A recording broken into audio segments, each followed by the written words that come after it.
Je me souviens d'un de mes amis qui est légionnaire et qui me rapportait l'histoire d'un de ses chefs de corps qui avait pour principe « tout ce qui ne résiste pas, j'écrase ».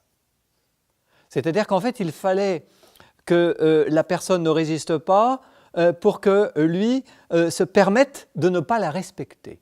Ce sentiment de respect, c'est un sentiment qui est extrêmement fondamental et qui fait que j'ai le sentiment de ne pas exister.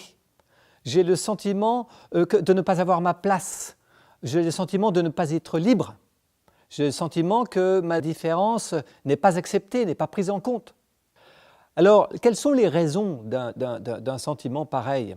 Eh bien, c'est que le comportement de l'autre vient m'affecter dans ma personne, de manière extrêmement profonde, comme si je n'existais pas. Et le pire des comportements, c'est l'indifférence. Je vais presque dire que le harcèlement, j'existe. L'indifférence, je n'existe pas. Alors, il y a aussi la non-écoute. Je dis quelque chose, mais les gens qui sont autour de moi, y compris quelquefois mon manager, n'écoutent pas ce que je dis, ne prennent pas en compte mon avis. Alors comment est-ce que je peux faire pour augmenter cette sensation, ce sentiment d'être respecté en tant que personne?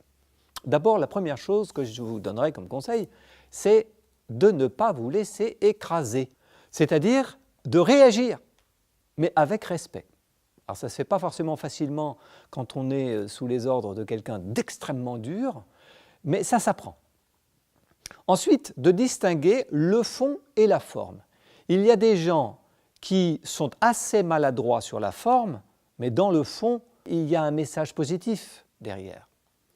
Ensuite, il faut faire la part des choses entre une critique qui en fait concerne mon mode opératoire, mon mode de fonctionnement, et une critique qui touche ma personne.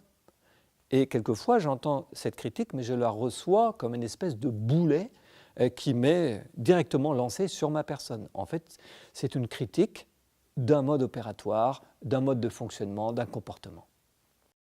Et puis enfin, évidemment, je ne vais rien vous apprendre en vous disant que si vous êtes, entre guillemets, victime d'un harcèlement, qui est aussi un manque de respect évident, eh bien, il faut en parler au RH sans tarder.